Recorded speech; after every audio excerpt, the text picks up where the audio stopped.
नमस्कार दोस्तों, मैं हूं अंबर शर्मा और आज मैं आपके साथ फिर उपस्थित हूं हमारी YouTube की सीरीज आज की बात में। आज की बात का जो एपिसोड है वो इस समय जो सबसे ज्यादा चर्चा में है वो है बुल्ली बाई। तो आज हम जानेंगे कि ये बुल्ली बाई क्या है और ये किस प्रकार से इस तरीके से लॉन्च हुआ। तो चलिए शुरू करते हैं आज का एपिसोड।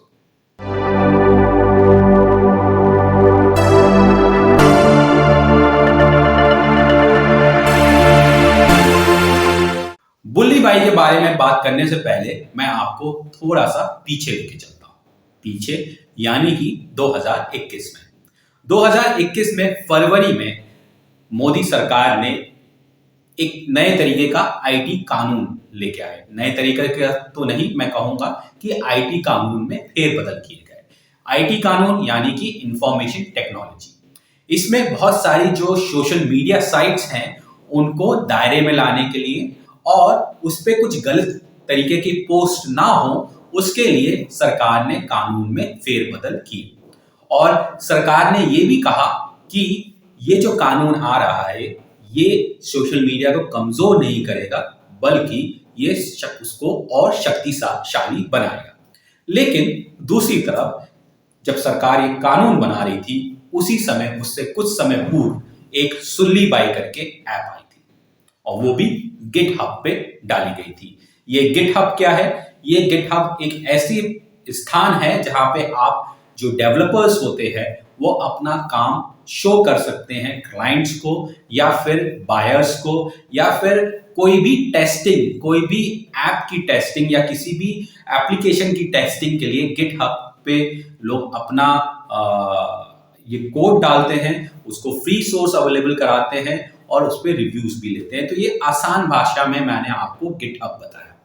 अब बढ़ते हैं कि जब सरकार ने ये कानून बनाया उसके बाद भी इस तरीके की हरकतें क्यों हो रही हैं। मैं हरकतों से बात कर रहा हूं इस समय बुल्ली बाई की। बुल्ली बाई है क्या भला? बुल्ली बाई एक तरीके की ऐप है जिसमें महिलाओं को की फोटो लगा के उनको जो है एक तरीके से पेश किया गया कि ये जो हैं उपलब्ध हैं बिकने के लिए, यानी कि उनके ऊपर बोली लगाई जा सकती है। एक तरीके से बोली शब्द तो मैं गलत इस्तेमाल करूंगा। ये वो थी कि कुछ महिलाओं की तस्वीर और लोग को के मोबाइल पे वो फोटोज जाती थी और उसमें महिलाओं की तस्वीरें जो थी उन लोगों की थी जो कि जैसे कि शबाना आजमी, उनकी भी थी। एक महिला है जिनका बेटा 4 साल से गायब है, उनकी तस्वीर, और बहुत सारे न्यूज जर्नलिस्ट और भी लोग, सोशल एक्टिविस्ट, उनकी तस्वीरें थी और सिर्फ महिलाओं की तस्वीरें थी और खासकर मुस्लिम समाज की महिलाओं की वो तस्वीरें थी। अब ये जो बुल्ली बाई है इस पे ये था कि आपकी आज की बुल्ली बाई जो है वो कोई महिला का फोटो और उसके नीचे आप अपना एक संदेश भी दे सकते हैं या फिर उस पर बोली भी लगा सकते हैं, अपनी अकाउंट लगा सकते हैं। इस तरीके से ये बुल्ली बाई थी। दूसरी तरफ जो ये बुल्ली बाई ऐप में ये जो लोगों की महिलाओं की फोटो लगाई गई उसमें जो है उन महिलाओं का सोशल मीडिया जो सोशल मीडिया नेटवर्क है जैसे Twitter handle, Instagram handle, Facebook, वो भी उस पर लिंक दिया गया। तो एक तरीके से ये क्राइम हुआ। अब बहुत लोग इस पे चर्चा कर रहे हैं, कह रहे हैं ये क्राइम कैसे है। तो क्राइम ऐसे है कि आप किसी भी महिला का फोटो लगा के उसको आप बोली के तौर पे या किसी भी गलत कार्य से, यानी कि लोगों के अंदर एक भावना जगाने का काम कर रहे हैं, तो वो क्राइम में ही आता है। एक उदाहरण के तौर पे देता हूं कि आप सुबह उठें और आप अपना मोबाइल खोलें और उसमें आपकी कोई फॉरवर्ड मैसेज आया होगा कि ये लड़की अवेलेबल है बुल्ली बाई पे, आप इसको खरीद सकते हैं या आप इसके साथ जो चाहें वो कर सकते हैं। तो आपको कैसा लगेगा कि आपके किसी जानकार का फोटो इस्तेमाल हो रहा है, उस महिला का फोटो इस्तेमाल हो रहा है और उसको बोली के रूप में, यानी कि आप उसके ऊपर बोली लगा के अपनी मिस्ट्रेस बना सकते हैं। इस तरीके की ये जो भावनाएं हैं वो उत्पन्न कराई जाती हैं। दूसरी तरफ जो है पुलिस ने इसमें संज्ञान लिया, मुंबई पुलिस ने एफआईआर दर्ज की और 2 लोगों को गिरफ्तार किया गया। इसके डिटेल में भी जाएंगे कि क्या है, लेकिन पहला एक चीज है कि जिस देश में हम रहते हैं, जिसको लोग भारत कहते हैं, इंडिया कहते हैं और कुछ लोग इसको हिंदुस्तान भी कहते हैं, क्या वहाँ पे जो इस देश के संस्कार है, वो इस देश के संस्कार इस प्रकार के नहीं थे कि आप किसी भी महिला का फोटो उठा के उसको जो है ऑक्शन कराएं या उस पर बोली लगवाएं।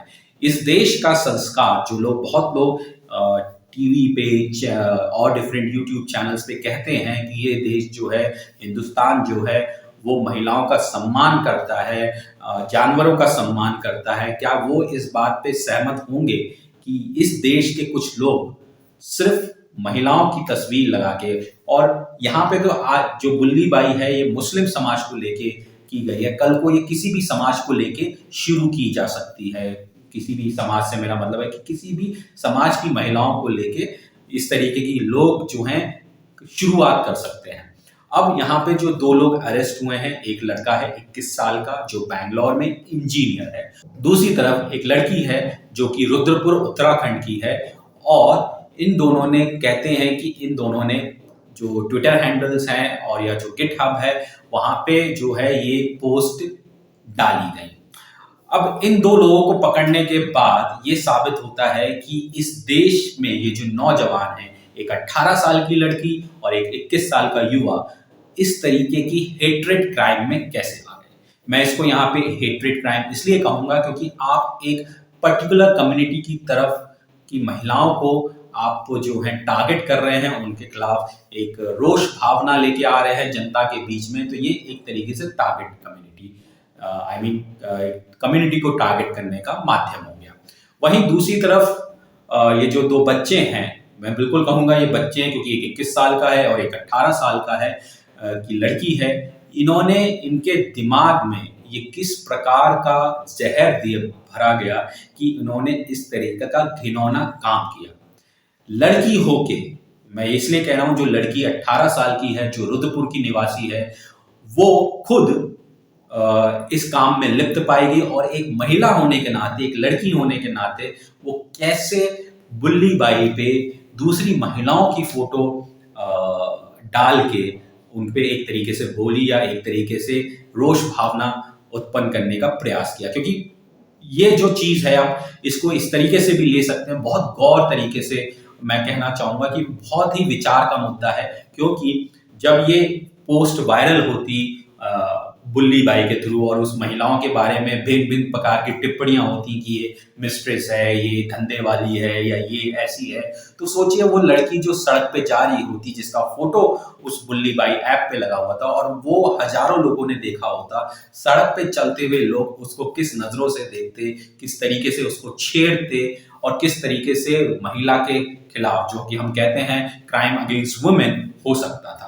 क्राइम अगेंस्ट वुमेन किसी के भी साथ हो सकता है, खाली बुली बाई से नहीं, लेकिन एक जो भावना जाग जाती है लोगों की, एक जो ईर्ष्या जाग जाती है, फिर वो क्राइम का रूप ले लेती है।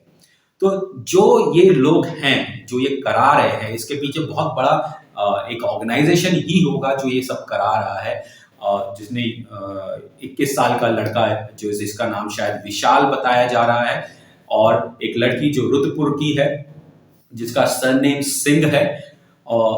तो ये जो है, ये किस तरीके से इनके दिमाग में जहर भरा गया और इन्होंने ये कार्य किया। दूसरी तरफ ये भी हो सकता है कि इस देश में बेरोजगारी बढ़ रही है और चंद पैसों के लिए कुछ लोग, यानी कि ये जो युवा हैं हमारे इस देश के, जो आगे जाके इस देश को संभालेंगे, वो पैसे के लिए, जॉब ना मिलने के लिए, पैसे के लिए इस तरीके के अकाउंट्स बना के उसको फॉरवर्ड करते हो, ये भी हो सकता है। वहीं दूसरी ओर एक वेबसाइट है ऑफ इंडिया, जो जिसको मैं प्रोपोगंडा वेबसाइट कहता हूं, क्योंकि वो हमेशा 3 चीजों पे ही फोकस करती है। कुछ भी हो जाए इस देश में, वो 3-4 चीजें ही उससे रिलेट करती है कि ये पाकिस्तान से है, ये खालिस्तान से है, ये ISI से है, इसमें चाइना का हाथ है और इसमें देशद्रोही लोग हैं।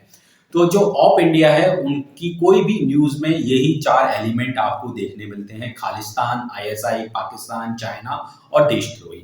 उन्होंने बुल्ली बाई के ऊपर एक न्यूज भी कर दी और उसमें ये कह दिया कि इसमें जो है खालिस्तानी कनेक्शन है। जब पुलिस ने पड़ताल की और ANI ने ट्वीट किया कि ये जो खालिस्तानी नाम से अकाउंट्स बनाए गए हैं, ये विशाल और वो जो लड़की है सिंह, जिसका सरनेम सिंह है, उन्होंने फेक अकाउंट खालिस्तानी नाम से बना के उस पे डाले। तो एक तरीके का ये बहुत बड़ा प्रोपोगेंडा, एक ऑर्गेनाइजेशन, शायद जब डिटेल्स निकलेंगी तो बहुत बड़े लोग हो सकता है इसके पीछे निकले, और ये जो विशाल है और ये जो लड़की है ये छोटे से मौर्य टाइप के निकले। तो अब ये सोचने वाली बात है कि जो देश आज़ादी के बाद बनाने की कोशिश की गई वो एक सद्भावना से बनाने की कोशिश की गई। और मैं यहाँ पे एक बात कहना चाहता हूँ कि जब 2020 में और 2021 में जब हमने लॉकडाउन का सामना किया, साथ ही साथ बहुत सारे लोगों ने कोरोना वायरस से जब जान देनी शुरू की, तो लोगों ने बाहर निकल के सामने आके मदद की। तब हमने किसी से ये नहीं पूछा जिसने हमें खाना दिया या किसी ने पानी दिया, तब हमने उससे नहीं पूछा कि तुम्हारा धर्म क्या है, तुम्हारी जाति क्या है। जब हमें ऑक्सीजन की जरूरत थी, अस्पतालों में बेड्स की जरूरत थी, और लोग जो हैं बहुत सारे लोग सामने आके फ्री में ऑक्सीजन अवेलेबल करा रहे थे, फ्री में खाना भी अवेलेबल करा रहे थे, फ्री में मतलब कि सर्विसेज भी दे रहे थे, तब हमने ये नहीं पूछा कि क्या आपका धर्म है और क्या आपकी जाति है। जब हम ब्लड बैंक में जाते हैं खून लेने, तब हम ये नहीं पूछते हैं कि आपका धर्म क्या है, आपकी जाति क्या है, जिसका हम खून लेके आते हैं और वो खून चढ़ाते हैं। तो ऐसा क्या हो जाता है, हम इंसानियत को भूल के इस हेट्रेड वाले, इस धर्म के प्रति, किसी भी धर्म के प्रति हेट्रेड, और ये जो जहर घोला जाता है इन युवाओं के दिमाग में, जो भटक जाते हैं, मैं हमेशा कहता हूं कि ये भटक जाते हैं, और ये लोग इस तरीके की बुल्ली बाई ऐप चलाते हैं। कोई स्कूल में जाके, हमें अमेरिका में देखते हैं कि जो बच्चे होते हैं वो स्कूल में जाके शूट आउट कर देते हैं, कोई जो है बॉम्ब ब्लास्ट कर देता है। और ये सिर्फ हिंदुस्तान में नहीं, ये जगह जगह होता है। बच्चों का इस्तेमाल किया जाता है, नई पीढ़ी का इस्तेमाल किया जाता है, उनका ब्रेन वॉश किया जाता है और उनके मन में बहुत ज्यादा ईर्ष्या भरी जाती है। बुल्ली बाई ये इस ईर्ष्या का एक साधारण सा, बहुत छोटा सा उदाहरण है। अगर इस तरीके की ईर्ष्या को आने वाले समय में नहीं रोका गया तो ये बहुत बड़ा विस्फोट लेके हो सकता है। हमें अपने स्कूल में, हमें आज भी याद है, मॉरल स्टोरीज पढ़ाई जाती थी और सब पढ़ाया जाता था कि हम सब एक हैं, सबसे बड़ा धर्म इंसानियत है। क्या हम उस इंसानियत को या हम उस पाठ को भूल चुके हैं? क्योंकि इस धरती पे हम सिर्फ थोड़े समय के लिए आए हैं। इस धरती पे हम अमर नहीं हैं। जो इस धरती पे आया है, इस पृथ्वी पे आया है, उसको एक ना एक दिन जाना होगा। जब हमें जाना ही है इस धरती से, तो हम क्यों ईर्ष्या रखें दूसरे से? क्यों हम ये कहें कि इसका धर्म खराब है, मेरा धर्म खराब है, या उसका धर्म अच्छा है या मेरा धर्म अच्छा है? हम ये क्यों कहते हैं? हम ये क्यों नहीं कहते कि हमारी इंसानियत सबसे बड़ी है? क्योंकि जरूरत पड़ने पे इंसान काम आता है, इंसानियत काम आती है। बुल्ली बाई जैसी ऐप शायद आगे भी आती रहे। सरकार सख्त कानून लाने की बात कहती है, लेकिन उस पर कितना काम होता है या कितना उस पर जो है, जो लोग इसमें लिप्त होते हैं, उनको कितनी कड़ी सजा दी जाएगी, ये तो समय ही बता सकता है। विचार करिएगा कि क्या हम इस पर्टिकुलर कम्युनिटी के खिलाफ जाना चाहते हैं या हम इंसान और इंसानियत को बचाए रखना चाहते हैं। आज के लिए बस इतना ही। मिलेंगे बहुत जल्दी आज की बात के एक नए एपिसोड में। तब तक के लिए मैं आपसे लेता हूं विराम।